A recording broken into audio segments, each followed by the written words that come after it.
साधना की विदाई का वक्त हो रहा था, पर अचानक से साधना की बातें सुनकर सभी के रोंगटे खड़े हो गए। ये तू कैसी बातें कर रही है साधना? तू विदा नहीं होगी? तेरी शादी हुई है दीपक के साथ, सब लोग क्या कहेंगे? माँ, अगले 6 महीने तक की तो बात है, उसके बाद तो मैं चली जाऊंगी। पर तुम मेरे साथ जाना क्यों नहीं चाहती हो? आखिर बात क्या है साधना? हम दोनों एक दूसरे से प्यार करते हैं। अगर तुम्हें मेरे साथ जाना ही नहीं था तो तुमने मुझसे शादी ही क्यों की?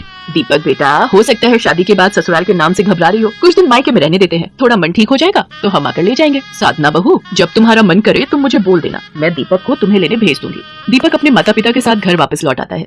सुशीला, तुमने आखिर बहू को समझाया क्यों नहीं?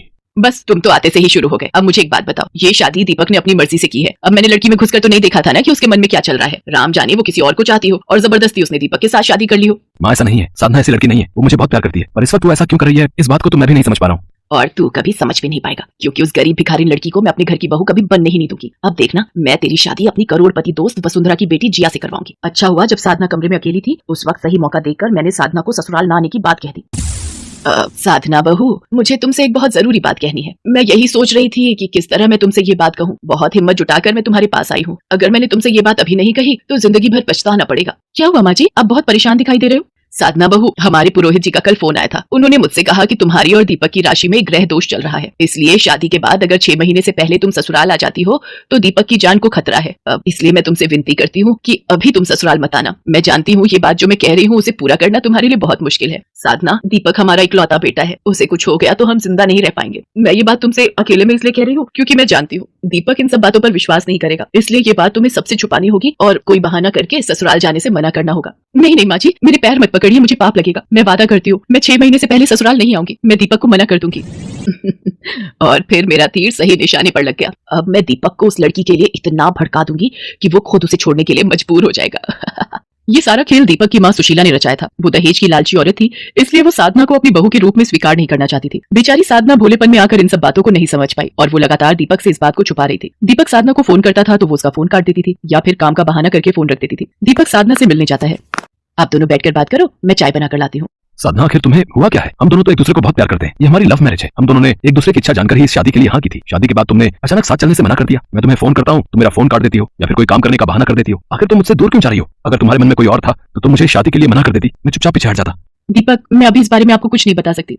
ठीक है साधना, तो मैं 6 महीने बीतने का इंतजार करूंगा और उसके बाद मैं तुम्हें लेने आऊंगा। दीपक वापस चला जाता है। साधना की आंखें आंसुओं से भरी हुई थी, पर वो उन्हें छुपा लेती है। धीरे धीरे दिन बीतने लगते हैं। 6 महीने पूरे होने में थोड़ा ही वक्त बचा था। दीपक इस बात को लेकर बहुत खुश था। माँ, 6 महीना बीतने में बस 1 हफ्ता बाकी रह गया है। मैं सोच रहा था हम साधना और उसके परिवार वालों से बात कर लेते हैं, फिर हम अगले हफ्ते उसे ले आएंगे। अब मुझे इस खेल में आखिरी चाल चलनी होगी। मुझे पता है ये खेल मुझे कैसे जीतना है। मम्मी जी, आपने मुझे यहाँ रेस्टोरेंट पे क्यों बुलाया? देखो बेटी, मेरी पुरोहित जी से बात हुई है। उन्होंने कहा है कि ग्रह दशा अभी 3 महीने और रहेगी, इसलिए तुम्हें 3 महीने का सब्र और करना होगा। मैं सचमुच बहुत शर्मिंदा हूँ, पर क्या करूँ? दीपक अगर मेरा बेटा है तो तुम्हारा सुहाग भी है। तुम उसके लिए जो ये त्याग कर रही हो, सचमुच मैं तुम्हारा जितना भी एहसान चुकाऊं वो कम होगा।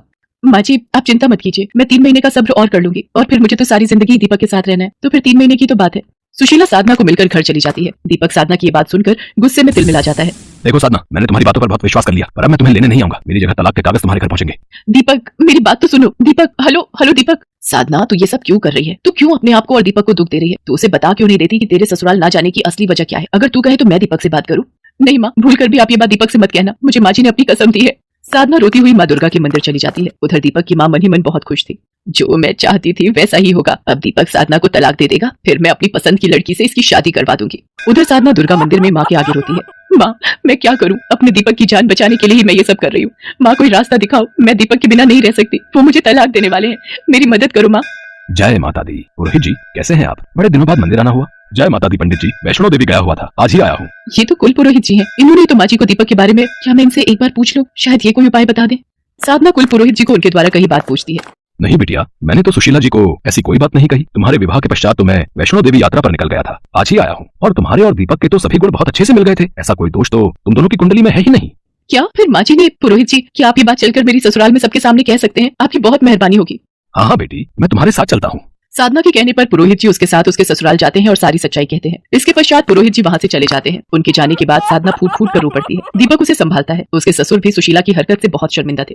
माँ, आपने दहेज के लिए मेरा और साधना का रिश्ता तोड़ना चाहा। मुझे तो शर्म आती है कि मैं आपको अपनी माँ कहता हूँ। मैं यहाँ से साधना को लेकर जा रहा हूँ, मुझे माफ कर देना पिताजी। मुझसे गलती हो गई। अब दीपक, मुझे माफ कर दो। मैं पैसों के लालच में अंधी हो गई थी। जब तू ही नहीं रहेगा तो मैं इन रुपए पैसे का क्या करूंगी? साधना बहू, इसे समझाओ कि रुक जाए, मुझसे बहुत बड़ी गलती हुई है। दीपक, हम माँ जी को इस तरह से रोता हुआ छोड़कर नहीं जाएंगे। आप इन्हें